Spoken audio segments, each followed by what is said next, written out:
Hey everyone, your host Cy Smith. I want to shoot this video on today, Education Day. Every Tuesday is Education Day. And I want to shoot this video to talk about the need for Blacktown, Chicago.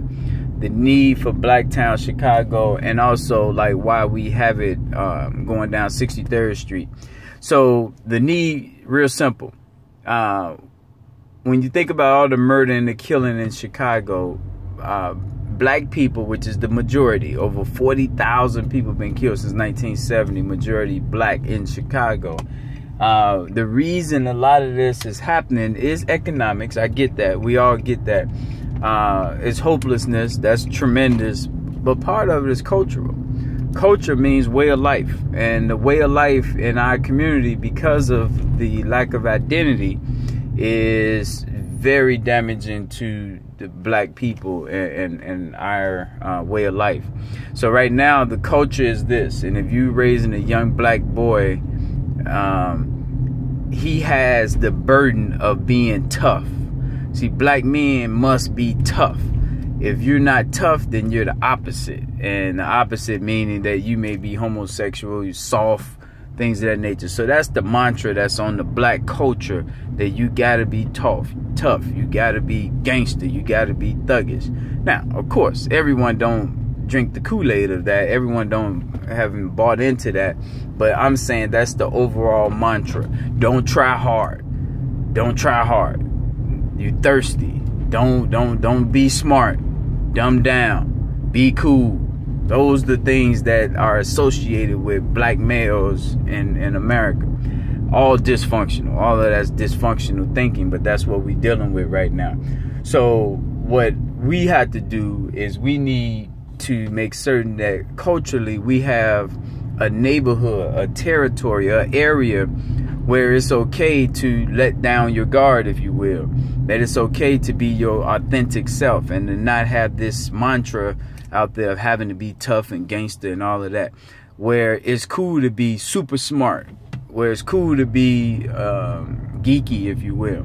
And so to me, Blacktown represents the cultural, the academic, and the economic power of black people. Now, if you're not black, that's cool. That's cool. Nothing wrong with that. God didn't create everybody black. It's cool. Just like Chinatown, Greektown, Little Italy, you visit those places because you want to learn more. You want to learn about them cultures. You want to experience Chinatown. You want to experience Greektown. We have to get to a place where we can talk about blacks and it's not associated with negativity. It's associated with that geek black boy that's a nerd, but he's a genius in Blacktown. And until we get to that place where we can say that, Blacktown, Blacktown, Blacktown, until we can say that, until white people can say that, until Chinese people can say that, until black people can say that, what we're going to continue to see is people hiding their real identity, being ashamed of who they are, not aspiring to be all that they can be.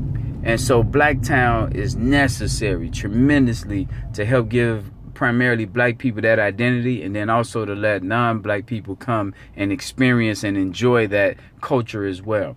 So much blacks had to offer, have already offered, made the ultimate sacrifice to build America into the great nation that it is. So our ancestors made the ultimate sacrifice, and we're afraid to talk about it. We're afraid to say Blacktown because it's associated with all this negativity.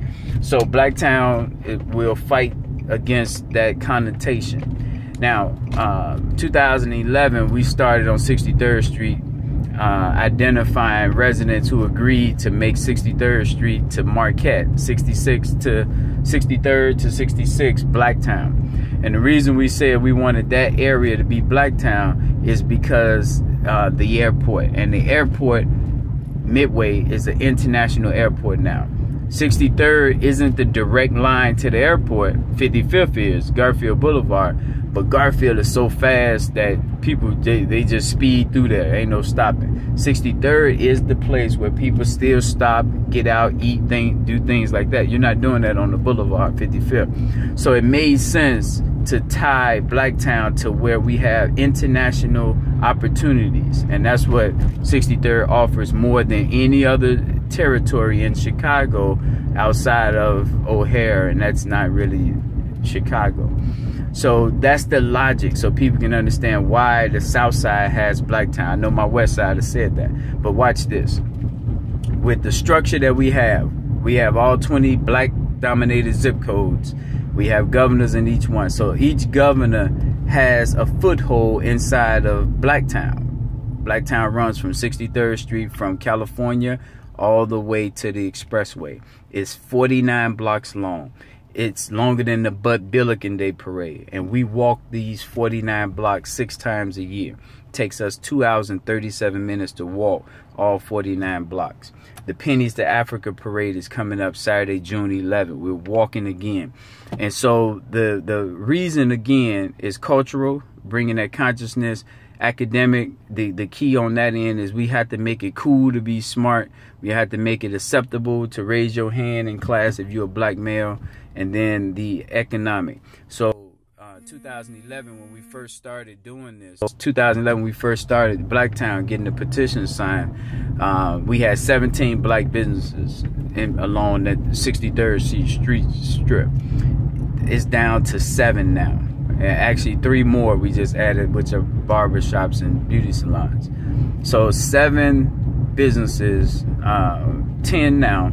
So 17 to 10. We lost 7 businesses in less than a 5-year span. We have other ethnicities that are moving into this jurisdiction that, as people on the outside may not know, Chicago is the most segregated city in America.